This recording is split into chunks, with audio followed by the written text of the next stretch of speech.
नमस्ते छात्रों, मैं श्रीमती रेखा नितिन पहलवान, कक्षा 10वीं लोक भारती दूसरी इकाई पाठ दूसरा 2 लघु कथाएं आपके सामने प्रस्तुत करने जा रही हूँ।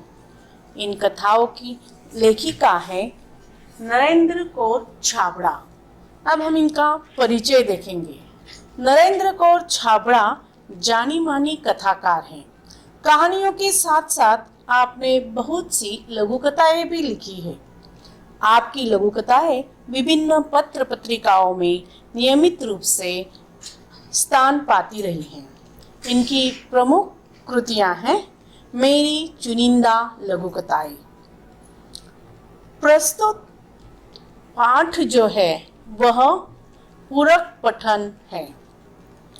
पूरक पठन में यह जो 2 लघु कथाएं हमारे सामने लेखिका ने प्रस्तुत की हैं, इनसे लेखिका हमें समाज के स्वभाव, विविध स्वभाव के जो व्यक्ति है उनका दर्शन कराती हैं। प्रथम लघु कथा है जिसका नाम है कंगाल। इस कथा में लेखिका ने हमें कहा है कि हम बड़े बड़े दुकानों में जाते हैं, कहीं पर सैर पर जाते हैं, बड़े बड़े होटलों में जाते हैं, खाना खाते हैं और खाना खाने के पश्चात टिप के तौर पर वहाँ 100-200 रुपये ऐसे ही छोड़कर निकल आते हैं। वहाँ पर वह हमारा एक प्रथा बन चुकी है वह। किंतु यही व्यक्ति जब राह पर चलते हुए किसी विक्रेता से कोई चीज़ खरीदता है तो उस समय 10 रुपए की चीज़ वह 5 रुपए में मांगता है ना।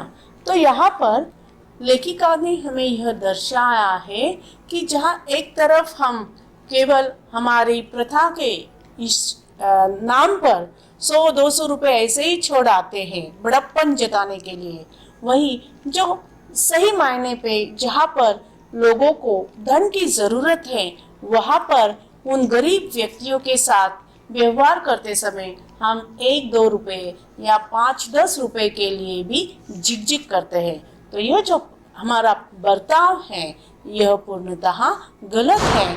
इसमें हमें सुधार लाने की ज़रूरत है। अब दूसरी लघु कथा जिसका नाम है सही उत्तर। यह एक युवक की कथा है जो कि बहुत सारे पढ़ाई कर अच्छे से प्रमाण पत्र उसके पास है, किंतु इस भ्रष्टाचार समाज में उसे नौकरी नहीं मिल पाती है। वह दर दर की ठोकरें खाता फिर रहा है। तो यह जो समाज का रूप है, यह रूप इस कथा द्वारा नरेंद्र कौर छाबड़ा जी ने हमारे सामने प्रस्तुत किया है। किंतु इस कथा के अंत में वह जो युवक है जो सत्य का पालन करता है, ईमानदारी से काम करता है, उसे उसका फल मिलता है। ठीक है, तो आइए अब देखते हैं हम कथा कंगाल। इस वर्ष बड़ी भीषण गर्मी पड़ रही थी। दिन तो अंगारे से तपे रहते ही थे, रातों में भी लू और उमस से चैन नहीं मिलता था। लू यानी गर्म हवा का झोंका और उमस, इस गर्म हवा के कारण एक प्रकार का पसीने से हम बेचैन होते हैं, उस कारण हमें चैन नहीं मिल पाता। तो इस प्रकार की गर्मी के मौसम से लेखिका जो है वह परेशान हो चुकी है और वह सोचती है कि इस लिजलीजे और घुटन भरे मौसम से राहत पाने के लिए कुछ दिन पहाड़ों पर बिताए। लिजलीजे अर्थात पसीने के कारण होने वाली जो अस्वस्थता है उसके कारण उसके मन में विचार आता है, चलो हम पहाड़ों की सैर कराए। अगले सप्ताह की पर्वतीय स्थल की यात्रा पर निकल पड़े। 2-3 दिनों में ही मन में सुकून सा महसूस होने लगा था। सुकून यानी मन को आराम महसूस होने लगा था। वहाँ का प्राकृतिक सौंदर्य, हरे भरे पहाड़ गर्व से सीना ताने खड़े थे। प्राकृतिक सौंदर्य अर्थात निसर्ग सौंदर्य, और जो हरे भरे पहाड़ थे वह सीना ताने खड़े थे। सीना तान कर खड़े रहना अर्थात निर्भय होकर खड़े रहना। दीर्घता सिद्ध करते वृक्ष, पहाड़ों की नीरवता में हल्का सा शोर कर अपना अस्तित्व सिद्ध करने वाले झरने मन बदलाव के लिए पर्याप्त थे। नीरवता, नीरवता यानी शांतता। ऐसे पहाड़ी क्षेत्रों में हम जब जाते हैं तो वहाँ बहुत शांतता होती है, नीरवता होती है, और ऐसी नीरवता में, शांतता में कहीं दूर बहने वाले झरनों की जो आवाज़ होती है वह कानों को बहुत मधुर लगती है।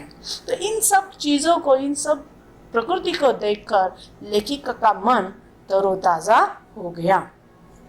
उस दिन शाम के वक्त झील किनारे टहल रहे थे। एक भुट्टे वाला आया और बोला, साहब भुट्टा लेंगे? गरम गरम भूनकर मसाला लगाकर दूंगा। सहज ही पूछ लिया, कितने का? भुट्टा वाला आता है तो उसे लेखिका ने पूछ लिया, भाई कितने का? तो उसने कहा, 5 रुपए का। क्या 5 रुपए में एक भुट्टा? हमारे शहर में तो 2 रुपए में एक मिलता है, तुम 3 दे दो। नहीं साहब, 5 से कम में तो नहीं मिलेगा। किंतु वो भुट्टा वाला भी कुछ कम करने के लिए तैयार नहीं है। तो रहने दो, हम आगे बढ़ गए। ठीक है, तुम नहीं कम कर रहे हो ना, कोई बात नहीं, चलो हम आगे बढ़ते हैं। और आगे चलने पर, थोड़ा दूर जाने पर लेखिका का पैर ठिठक गया। ठिठकना यानी चलते चलते रुकना, वह रुक जाती है। और मन में विचार उठा कि हमारे जैसे लोग पहाड़ों पर घूमने का शौक रखते हैं, हजारों रुपए का खर्च करते हैं, अच्छे होटलों में रुकते हैं, जो बड़ी दुकानों में बिना दाम पूछे खर्च करते हैं, पर गरीब से 2 रुपए के लिए झिकझिक करते हैं। झिकझिक करना यानी कम ज्यादा करने की कोशिश करना। कितने कंगाल है हम। यानी लेखिका यह कहती है कि हम जब बाहर घूमने जाते हैं, बड़े बड़े आलीशान होटलों में रहते हैं, जाने के लिए भी कभी हम विमान, हवाई जहाज़ का प्रयोग करते हैं, बहुत सारा खर्च करते हैं क्योंकि हमें ऐश आराम से प्रवास वगैरह सब चीज़ें करनी होती है। किंतु जब 2 रुपए, जो सच्चे मायने में गरीब लोग होते हैं, वह 2 रुपए के लिए, 1 रुपए के लिए जब कोई चीज़ हमारे पास बेचने आते हैं तो वह जो भी दाम बोलते हैं उससे हम दाम कम करने की कोशिश करते हैं। तो ये सही है क्या? नहीं। कहा हम सफ़र के लिए हजारों रुपए खर्च करते हैं और कहा भुट्टे के लिए 5 रुपए का भुट्टा 2 रुपए में दो, इस बात के लिए हम झिकझिक करते हैं। तो सही अर्थ में यह गलत बात है। हम हजारों रुपए खर्च करने की ताकत रखते हैं तो 5 रुपए का भुट्टा लेने में क्या हर्ज है? और यह बात लेखिका के मन को छू जाती है और फिर वह उल्टे कदम वापस लौटती है और लौटकर भुट्टे वाले से वह भुट्टे लेती है। कितने कंगाल हैं हम। उल्टे कदम लौटा और 20 रुपए में 4 भुट्टे खरीद कर चल पड़ा अपनी राह। मन अब सुकून का अनुभव कर रहा था, यानी मन को अब अच्छा लग रहा था कि सही अर्थ में उस गरीब जो बच्चा था उससे मैंने, वो जितने पैसे उसने मांगे थे उतने पैसों में मैंने भुट्टा खरीद लिया। तो जहाँ मैंने हजारों रुपए खर्च किए हैं सफ़र पर, वहाँ 5 रुपए की क्या बात है। तो यहाँ पर यह कहानी समाप्त होती है। इस कहानी से हमें लेखिका ने यही संदेश दिया है कि जो रास्ते पर फेरी वाले होते हैं, जो छोटे छोटे, उनकी जो उसमें से मुनाफा उन्हें जो मिलता है वो बहुत थोड़ा होता है। वो मुनाफा भी हम अगर कम कर दे, वे बोलते हैं उस रेट से कम दाम में उनसे चीज़ें चाहे, तो यह गलत बात है। ठीक है, अब चलते हैं हम दूसरी कहानी की तरफ जिसका नाम है सही उत्तर। इस कहानी में युवक है जो इस समाज के भ्रष्टाचार से परेशान है। वह बहुत पढ़ा लिखा है, बहुत सारे प्रमाण पत्र से भरी फाइल उसके पास है, किंतु इसके बावजूद भी उसे नौकरी नहीं मिल पा रही है। तो इसी कारण वह इस समाज व्यवस्था पर चिढ़ा हुआ है, क्रोध आ रहा है उसे, किंतु उसके हाथ में कोसने के सिवा और बोलने के सिवा कोई चारा नहीं है। वह इस सारे समाज में अकेला परिवर्तन नहीं ला सकता। और शायद फिर उसे ऐसा लग रहा है कि मैं इतनी ईमानदारी के साथ सब कुछ, मैंने पढ़ाई की, सारी बातें की, मैंने मुझ में सारे जो ज़रूरत है वह सारी बातें मेरे पास है, किंतु फिर भी मुझे नौकरी नहीं मिल पा रही है। ऐसा क्यों? वह परेशान हो जाता है, किंतु फिर भी वह उसके जो विचार है उन विचारों से टस से मस नहीं होता, उन्हीं पर कायम रहता है और कथा के अंत में उसे उसका फल मिलता है। आइए देखते हैं कथा सही उत्तर। अब तक वह कितने ही स्थानों पर नौकरी के लिए आवेदन कर चुका था। आवेदन करना यानी अर्जी देना। साक्षात्कार दे चुका था। साक्षात्कार यानी मुलाकात, जिसे हम इंटरव्यू करते हैं। उसके प्रमाण पत्रों की फाइल भी उसे सफलता दिलाने में नाकामयाब रही थी, यानी असफल हो रहा था वह हर जगह भ्रष्टाचार, रिश्वत का बोलबाला होने के कारण योग्यता के बावजूद उसका चयन नहीं हो पाता था। कि हर जगह बोलबाला होना है ना, प्रभाव होना, वह जहाँ भी जाता था वहीं पर भ्रष्टाचार और रिश्वतखोरी के कारण उसका चयन नहीं हो पाता था। हर जगह उसे दिखाई देता था कि यहाँ भ्रष्टाचार है, भ्रष्टाचार का प्रभाव है, बोलबाला है। योग्यता के बावजूद उसका चयन नहीं हो पाता था। हर ओर से अब वह निराश हो चुका था। भ्रष्ट सामाजिक व्यवस्था को कोसने के अलावा उसके वश में और कुछ तो था ही नहीं।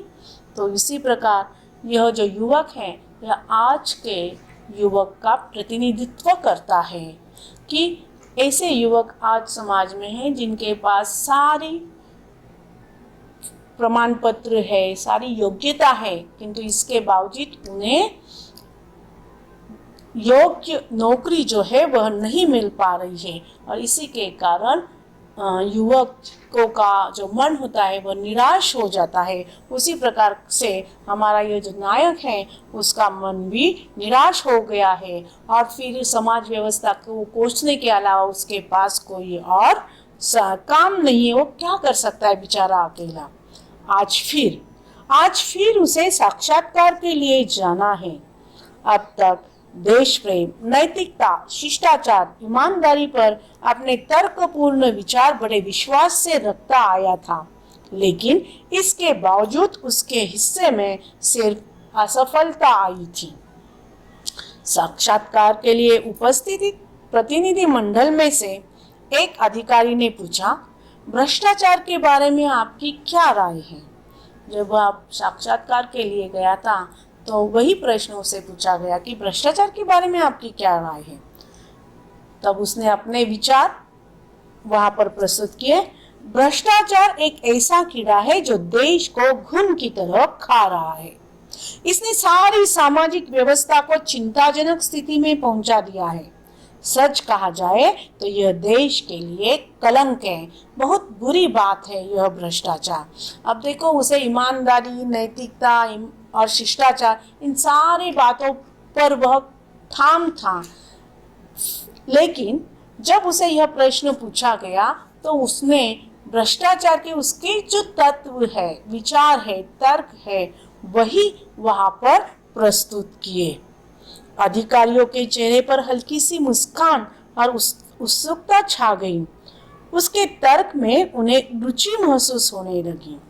तर्क यानी विचार, उसने जो विचार प्रस्तुत किए उसमें वह जो प्रतिनिधि मंडल था उन्हें वह बहुत अच्छे लगे।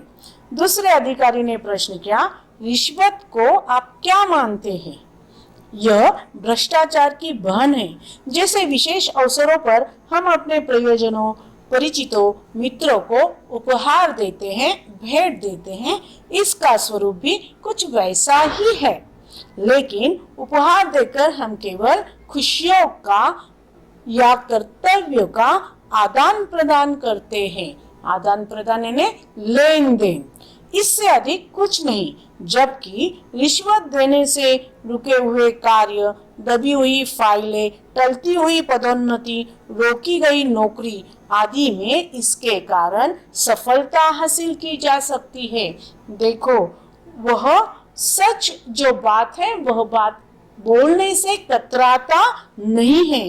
वह कहता है रिश्वत बुरी है, लेकिन फिर भी इस समाज में अगर तुम्हें पदोन्नति चाहिए, तुम्हें अच्छी नौकरी चाहिए, तुम्हारा कोई काम दबा हुआ है, तुम्हारी कोई फाइल कोई टाल रहा है, वह अगर आगे बढ़ानी है आपको, तो आपको रिश्वत देनी ही चाहिए। रिश्वत के कारण यह सारी बातें आसान हो जाती हैं।